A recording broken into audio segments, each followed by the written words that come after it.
Let's talk about Jalen Herz and the Philadelphia Eagles, because I do believe that the Philadelphia Eagles have everything that it takes to go out there and potentially win a Super Bowl coming out of the NFC. Now, your tough targets are going to be the San Francisco 49ers and the Detroit Lions, but I'll talk about that towards the end of this video.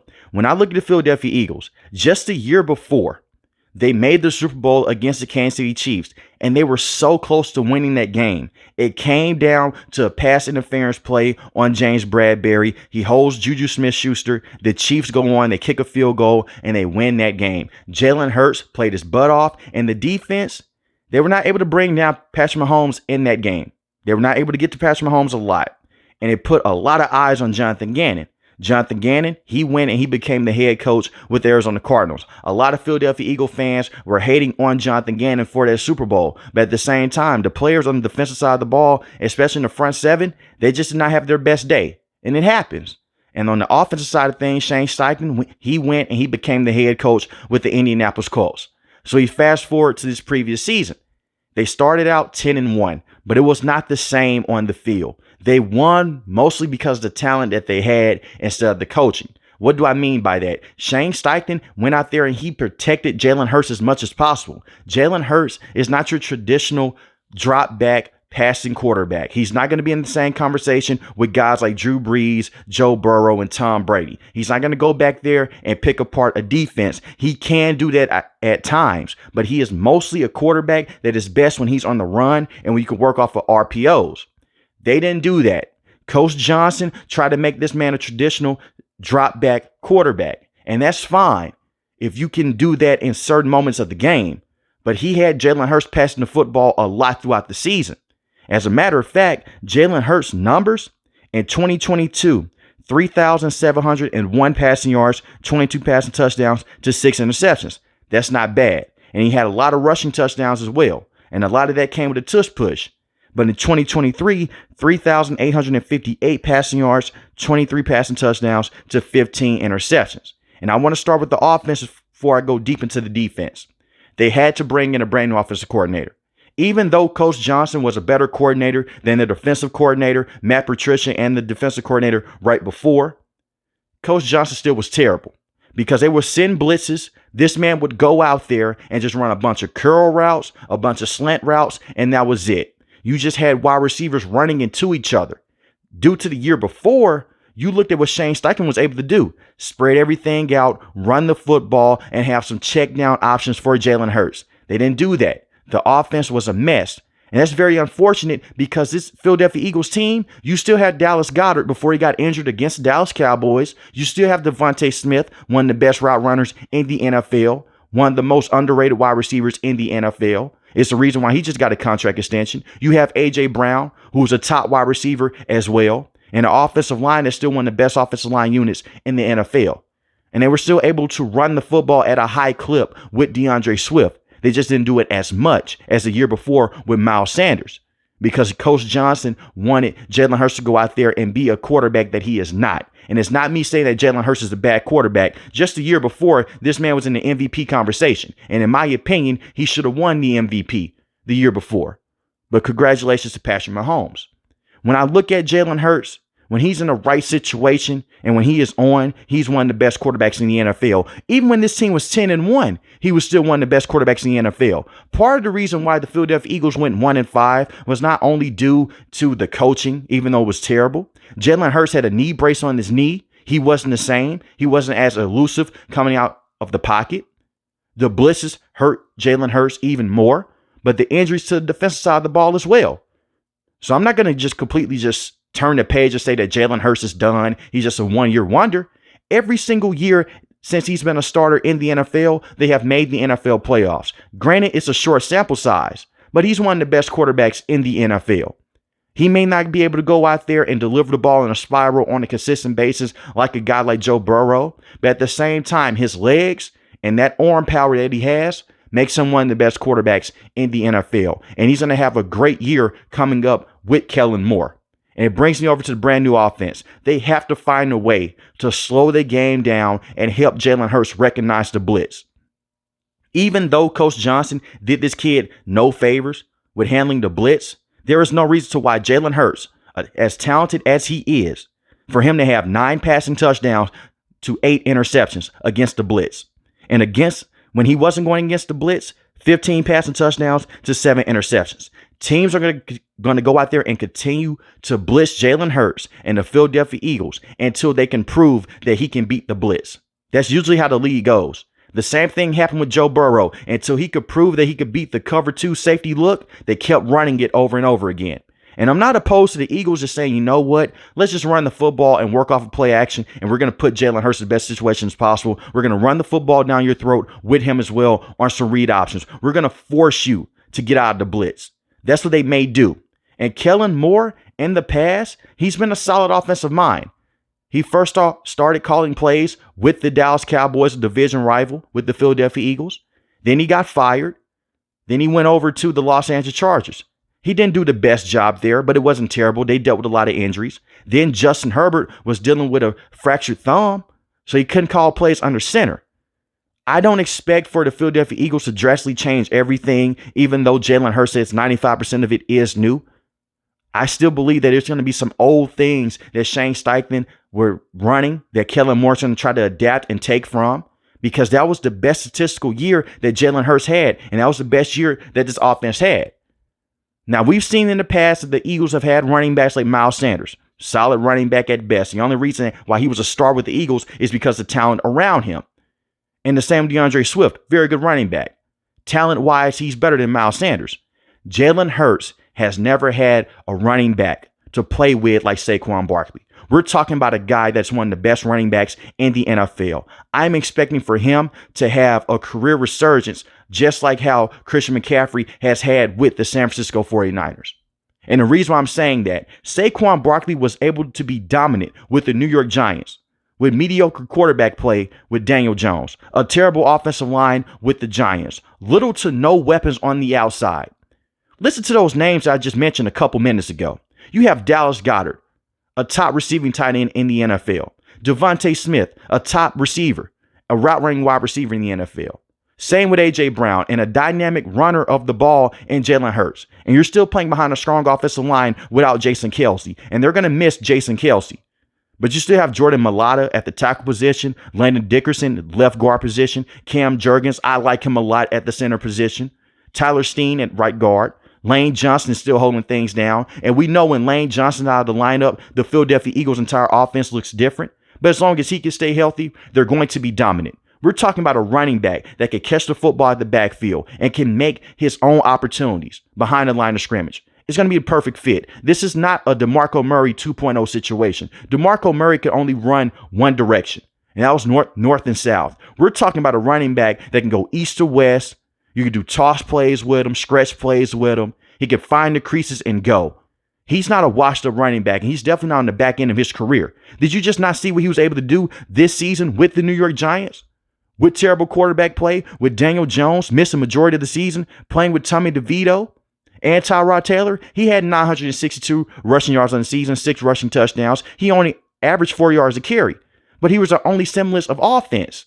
He doesn't have to deal with a stacked box anymore. The read option with him and Jalen Hurts is going to go crazy. I'm expecting for this to be one of the best offensive units in the NFL, let alone just the NFC. And it's going to be hard to stop this team. They're going to be annoying to stop. Not only do you just add in the tush push, you're talking about RPOs, Saquon Barkley possibly coming out of the backfield, moving Devontae Smith around. The same with A.J. Brown as well. And if they can't succeed with this offense, Nick Sirianni will be fired, more than likely, because of what happened last season was a disgrace because he hired 2 busted coordinators, and your offensive coordinator and defensive coordinator as well. And it brings me over to this defense because the offense was trying to save this defense behind. Just a year before, underneath Jonathan Gannon, they were second in total defense, first in passing defense. So guess what they were this season? 25th in total defense, and they were 31st in passing defense. That was their Achilles heel. They couldn't stop the pass. Now, a lot of that was because the pass rush wasn't the same. They were not able to go out there and get to the quarterback on a consistent basis. Just a year before, they led the league in sacks. They were not able to touch the quarterback on the back half of the season with the guys that they had across the defensive line.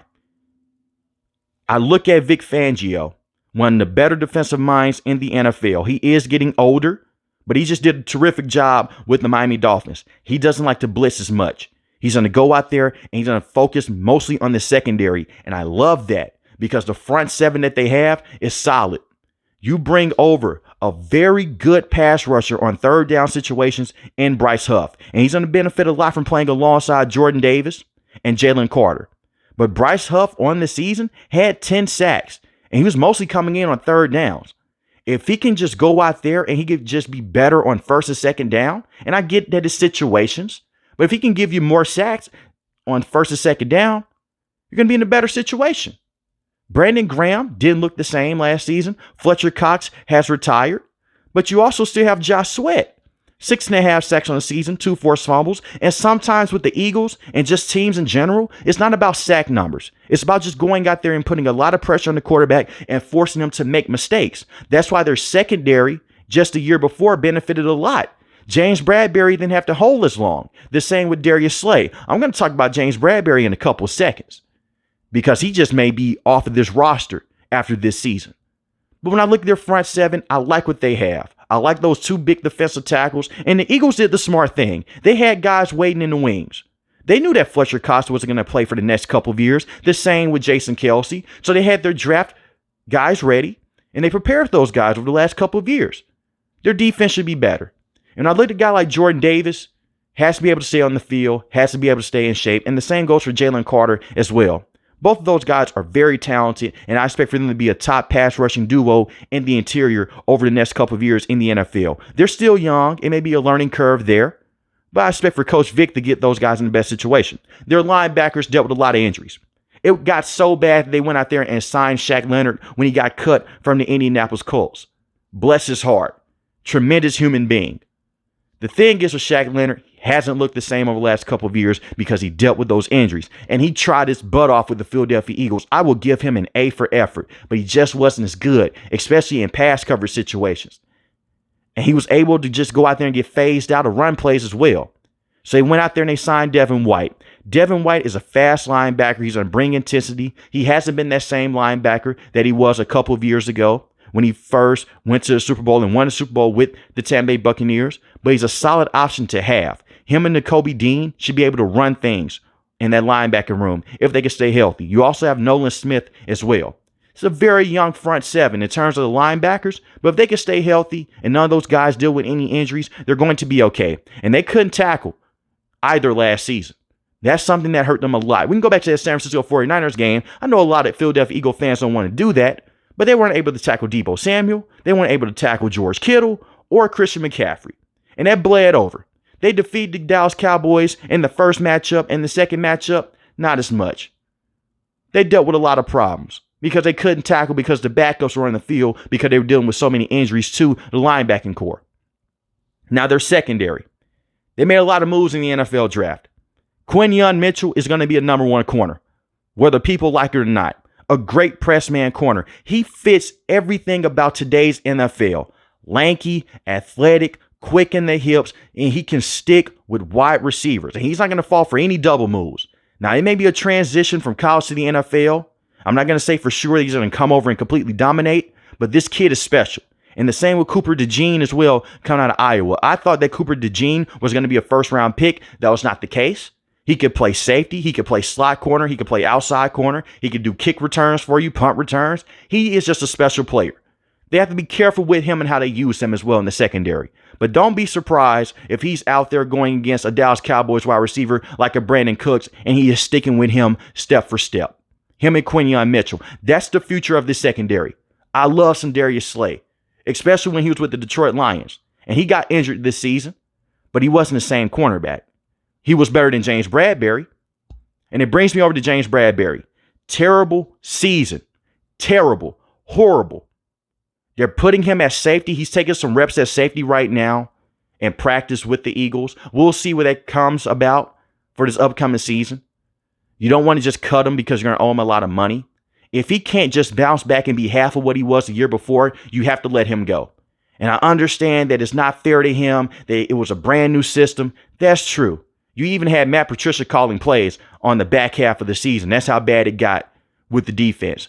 Whenever you have Matt Patricia holding the playbook, you're in serious trouble. But when I look at A guy like James Bradbury, he's not a press man corner anymore. He can't stick. He's going to hold guys. He had a lot of holding penalties this season. He gave up a lot of big plays. And that sucks because just a year before, he was an all-pro type of corner. Hopefully, a brand new change of scenery with Coach Vic will help the Philadelphia Eagles out. But this was an amazing offseason. To draft Quinyon Mitchell and Cooper DeJean, and to also get Devin White in free agency. I know a lot of people talk about Saquon Barkley. Obviously, that's the biggest name. That's going to be the best impactful player on the offensive end. But you have to go out there and make some defensive moves. I'm surprised that the Eagles are able to even go to the NFL playoffs on the back half of the season. But they won so many games in the first half of the season, they went 10-1. But to go 1-5 and to lose against teams like the New York Giants on the back half of the season and against the Dallas Cowboys, that you have way more talent than, no disrespect to them, the Philadelphia Eagles should be running the NFC East for this upcoming season. And if they don't, Nick Sirianni will be fired. And they have to win more than just one playoff game. I go back to that Tampa Bay Buccaneers playoff game. It was just disgusting because they kept blitzing Jalen Herz over and over again, and Coach Johnson did nothing to help out Jalen Herz. Zero. Nothing at all. And their defense tried to go out there. They tried to put a lot of pressure on Baker Mayfield. It was just too late.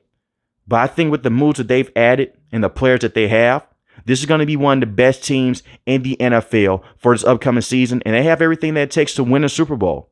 The NFC is top heavy. You have the Detroit Lions. They're going to be a tough team to beat. You have the San Francisco 49ers. We could say the Dallas Cowboys, but people have been saying Dallas Cowboys for the last 5 to 8 years. I just don't believe in them anymore. I think the toughest competition for the Eagles are going to be the 49ers, possibly the Green Bay Packers, and most definitely the Detroit Lions. That's it. But if they can go out there and they can beat those teams, there's no reason to why the Philadelphia Eagles can't go against a team coming out of the AFC and possibly win the Super Bowl with Jalen Herz. They were just 3 points away from doing that the year before.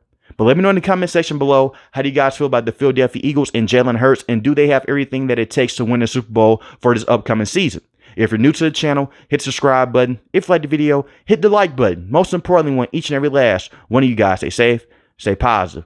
Thanks for watching the video, guys. God bless. Peace.